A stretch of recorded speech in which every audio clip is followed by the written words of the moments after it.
Okay, so good morning, and I just made myself chai, chai tea, and then I added Dr. Linda's Vitex Plus. This is what keeps me sane when I am having my menstrual cycle, and this is Protect Tea, and this one strengthens my electromagnetic field. So obviously we all operate on energy. Everything operates on energy, and when we have really clear channels, meaning like for example, I'll just use an example. So Alcyon, who was part of creating who has come to this planet to help create the crystal gates for Avala to hold that, to be able to hold that energy and attract that energy here. He created the physical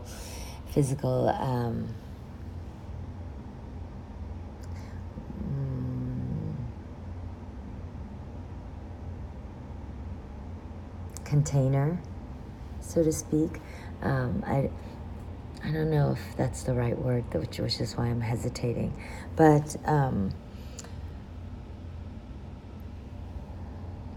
he would say that he's a keto master, and so he taught us that the bones, the inside part of our bones, is what channels the energy. And so we have to be really, really, when we work out, it's not about working out our body, our muscles are, it's about stretching and clearing with consciousness the bones. And I know that sounds really crazy, but I guess it's relative. I don't know if it sounds crazy or not. But for me, I never really, until I received that information, I never really focused on my bones as the wiring or the piping for the energy. I didn't ever see it that way or experience it that way. And then yesterday, when Grace and I were walking to the beach,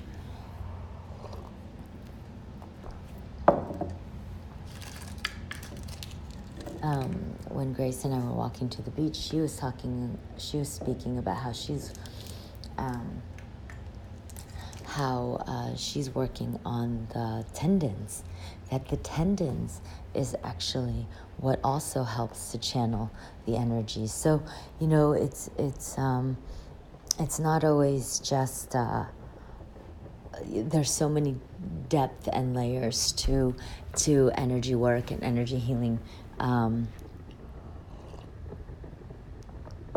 But the awesome part is you don't have to know any of that to receive the energy and receive the healing. Of course, if you're going to be training yourself, then yes, eventually it's part of the energy work. So, but if you want to receive the benefits of it, so that you could get to a place where you're feeling that pull to do the work yourself, it's definitely the place to start. That's exactly where I started as well.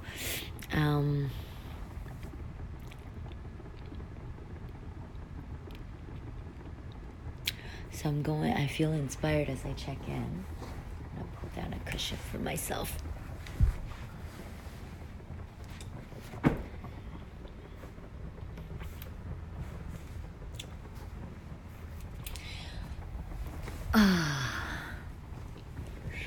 I have this awesome, furry, lovely cushion to sit on, which is really making me happy. This morning, as I spoke with you guys yesterday about how the energy has shifted, And we're in the new moon place, and Miko and I were talking about this last night. This is our pillow talk, where he was telling me about how this time of the Sagittarius, the new moon in Sagittarius, I believe is what he said. And he said during this time,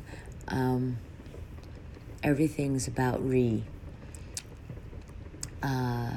regenerating, recalibrating, recreating.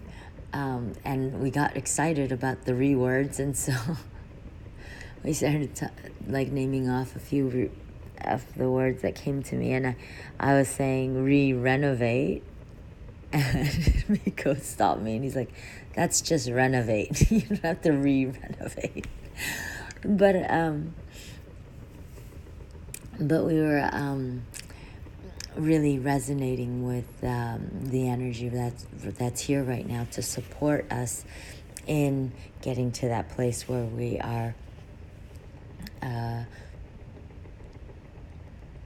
just completely integrating the upgrade, right? So the super full moon, super moon gave us the energy to really go, and then it just goes, and it's ready to be released. And so the buildup of that energy is what we just experienced with the super moon. And then now, with the winter solstice, which was, up until that point, we were all upgrading. So we're just really building that energy. Now we've upgraded and we're integrating that upgrade. And the integration of the upgrade is where the real work begins. This is a period of time where it's really easy to go, because we just got done. It's like after the climax, everyone just wants to give themselves a break and relax. And in a sense, that's exactly what you're doing, but not in terms of the soul work. If we're doing the soul work, then we're really consciously using this time to integrate. What that means is we don't take action. We get into our divine feminine energy of receiving. We relax. We're basically impregnating right now. Let me rephrase that. We have been impregnated, and we're in gestational period right now. So we're just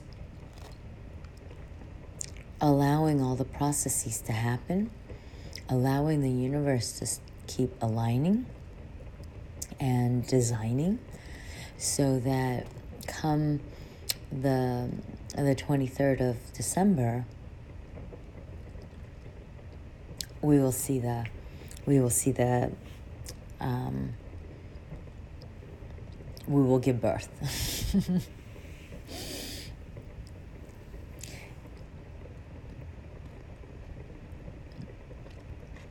I'm at that place now, and allowing myself to feel good about it, because this period of time is probably the most difficult for someone like me, where I'm fast.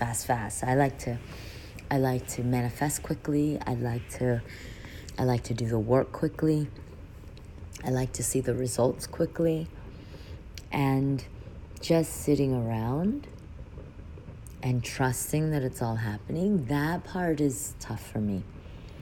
I don't mind taking action and trusting, but relaxing and not doing and trusting is a lot harder for me. This is where Miko comes in and really is such a beautiful balance for me, and a teacher for me, and a guru for me, because he is so good at relaxing into it and sitting in it and just waiting and trusting and manifesting and really working hard. He is actually so really deeply into his process, and I knew this is the direction it was going to go. I'm sure on some level he did as well. He committed to doing the live streams on his way to the gym, I believe he committed to doing the live streams. I don't know if he committed to doing the live streams on his way to the gym. But if you're not hearing from him now, it's because he is doing really, his focus is laser beam. At this point, whenever I see Miko get into this place, I get out of his way because he gets out of his way, and it just goes complete magician. It's crazy what Miko's consciousness can do, and when it's coupled with the earth body work. And so he's really going in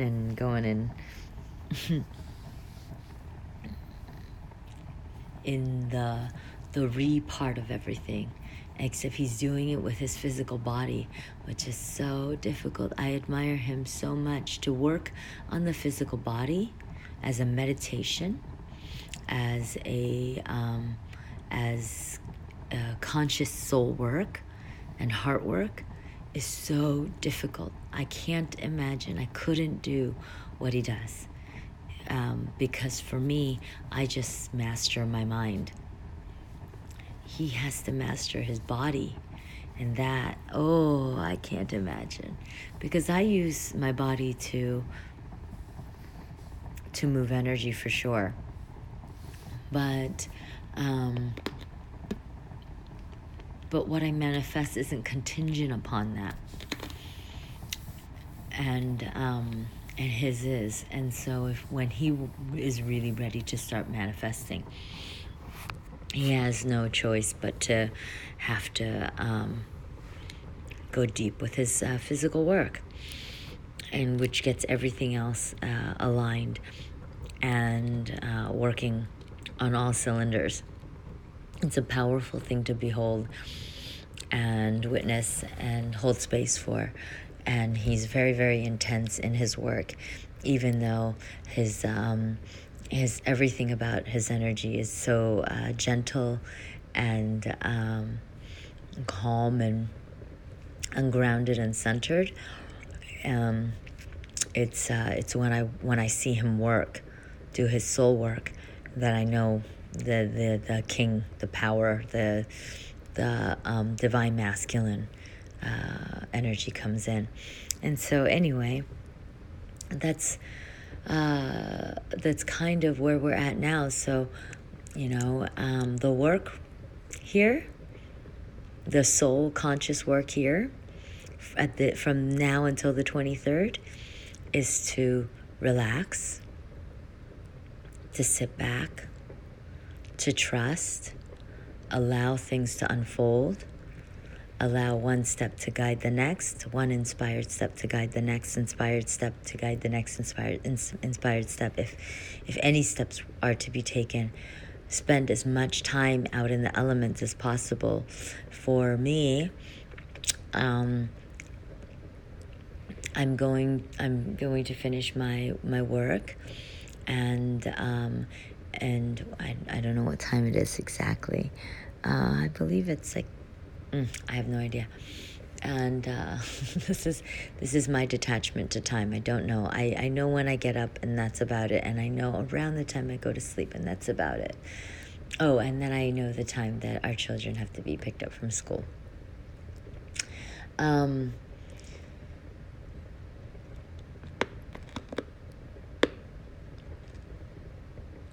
munching on green tea matcha candy, which is really which is making me very happy.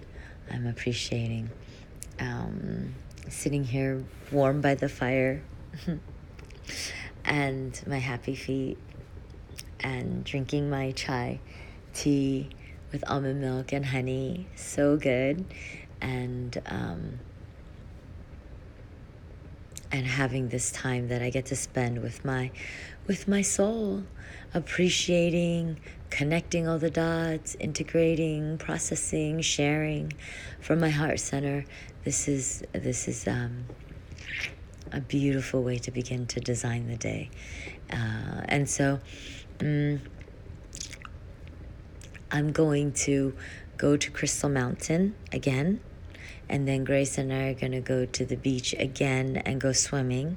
Yesterday, I didn't share any posts or anything like that because it was so divine and we were just so enjoying the play. And so we're going to play and we're going to enjoy. And then I'm going to suggest that Grace and I watch a movie together. This is so funny. There's and then I'm going to consciously take a part of the day to nap. I already planned on it. And throughout the day, I'll be working on Avala because that's how that's a reward for me living my soul path, is that I get to do this work. That brings me such soul fulfillment. It doesn't feel like work. And me living my life exactly the way I want is what's allowing me to also make that my work. That's exactly what my alignment has been in my path, is to get the exact way I want to live my life, my lifestyle, to also be my work. And so I don't do anything different. My play, my jumping into the ocean, me spending time in the Crystal Mountains is my work. That is my soul work, is my human work. Because I've figured out with my energy how to manifest exactly what I want, doing exactly what I want. So it's not effortful and with force and control. It's actually more relaxation, more ease, more play, more consciousness around it. And that's actually going to manifest what we want. So it's an amazing way of looking at manifestation when you're looking at it through Avala energy. It's completely counterintuitive to everything that we have been conditioned and programmed to experience in our lives, right? And so that's the energy that we're sharing. And I guess this morning I'm here on live stream by myself. So before anyone joins, I'm going to go back to my practice and give you all a chance to watch this later. And it's this morning. It was just supposed to be me and my soul, my date, and that's been nice. So have a beautiful day, everybody. Whenever you could tune in or to this live stream. Okay, Avala to you.